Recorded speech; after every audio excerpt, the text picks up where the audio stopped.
GamingBolt presents 15 co-op games of 2018 and beyond. Last year spurred the debate of single-player games dying. A mountain of quality single-player titles later, and it's now a good time to see what lies ahead for co-op gamers in 2018 and beyond.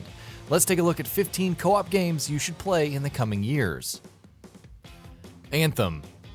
Anthem has a number of hopes riding on it. For the most part, it's a shared world looter-shooter set in gorgeous environments and offering power armor-based combat. BioWare has already started hyping up the game's large areas, potential test servers, and lack of dynamic difficulty. And with Casey Hudson of Mass Effect fame at the helm, we can't help but get excited. A Way Out. Joseph Fares's A Way Out focuses on two prisoners, Leo and Vincent, trying to escape. The catch is that both are controlled by different players in split-screen co-op. Some situations may require Leo to distract a guard while Vincent sneaks by. The story doesn't end with the escape though, as you then avoid the cops and explore the deeper stories behind our heroes. Releasing on March 23rd for Xbox One, PS4, and PC, A Way Out could be another sleeper hit for Fares. The Crew 2. Delayed till later this year, The Crew 2 takes an even more outlandish approach than its original. Planes, cars, motorcycles, etc. are available to control, and you can switch between these quickly during races.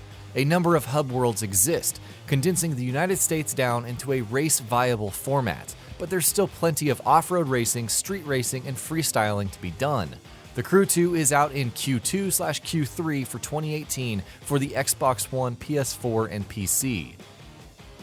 Monster Hunter World.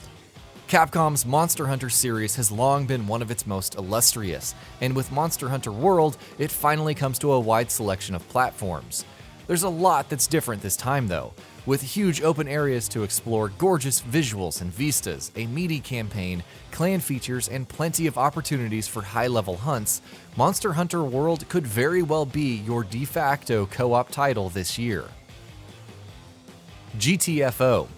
A rather odd announcement at the Game Awards was GTFO from the designer of Payday 1 and 2. Think of it as a co-op shooter focused on scavenging raids, but with various monsters, including, yes, zombie-like beings, out to get you. Along with loot aspects and different experiences thanks to the procedural generation of the Expedition Director, GTFO is a rather interesting Left 4 Dead alternative for the future. OVERKILL'S The Walking Dead. Set to release in fall 2018, OVERKILL'S The Walking Dead stresses cooperation and embarking on missions to gather supplies. These are used to strengthen your home base against attacks from the undead and rambunctious humans. Several playable characters are available, each with their own skill trees and unique playstyles, and the game's promise of mayhem around every corner sounds pretty good. Of course, we'll need to know before fully investing in it. Far Cry 5. The Far Cry series has always offered strong co-op options, from the dedicated campaign of Far Cry 3 to co-op in the main campaign for Far Cry 4. Far Cry 5 follows the latter approach, letting you and a friend tear through Hope County to combat the cult-like Eden's Gate. So whether that means fighting in the skies with biplanes, hiring animals to do your bidding, or creating tons of explosions, Far Cry 5 should satisfy your desire for open-world chaos. Crackdown 3. After numerous delays, we have to wonder if Crackdown 3 is even in a playable form at this stage. Regardless, its ambition, allowing numerous players to team up and tackle the campaign or go online for some cloud-based destruction, still has us intrigued. Whether 2018 is the year of Crackdown 3 or not, Microsoft badly needs it right now.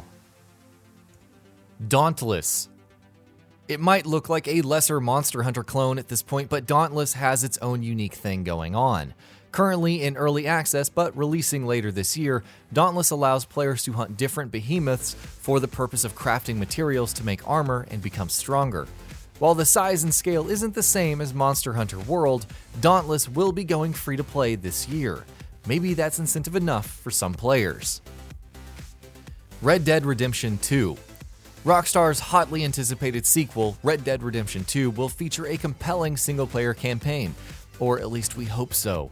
However, while campaign co-op will likely be available, there will also be a number of larger cooperative activities if multiplayer is similar to GTA Online. So look forward to train heists, robberies, bounty hunts, or casual rides on the prairie with some friends. Time will tell the exact scope of co-op activities in Red Dead Redemption 2, but we're excited all the same. State of Decay 2. Undead Labs' State of Decay 2 is probably one of the more underrated releases of this year, bringing 4-player zombie survival co-op to the Xbox One and Windows 10 PC. Of course, the entire game can be played solo, with 3 massive cities to explore, scavenge, and manage survivors in. If the world size, attention to detail, and gameplay elements are as well thought out as in the first game, State of Decay 2 could be an instant classic. Warhammer Vermintide 2. It's back and bigger than ever, with 5 classes, 15 career paths, improved visuals, and the Skaven and Chaos factions working together. Warhammer Vermintide 2 brings back the Left 4 Dead meets fantasy warfare meets loot grind that defined the first game, with new areas set in the sprawling Helmgart. With new heroic deeds and challenges to complete, Warhammer Vermintide 2 appears to be way more involving than its predecessor. Borderlands 3.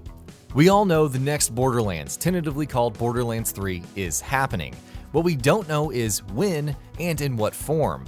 Psycho Bandits at least seem to be returning, according to Gearbox CEO Randy Pitchford, so that's neat. Given the number of games that handled the looter-shooter formula over the years, can Borderlands 3 possibly match up? One would certainly hope so. Arr, matey, and other pirate speak. Rare's Sea of Thieves is finally out for Xbox One and Windows 10 PC players on March 20th. The shared world action-adventure title mixes adventuring with deep-sea diving, treasure hunting, ship battles, and general piracy. Sometimes you'll run into other players, friendly or otherwise, and engage in various antics. Regardless of how you feel about the cartoonish visuals, Rare's Sea of Thieves certainly looks more unique than anything else available. Fortnite.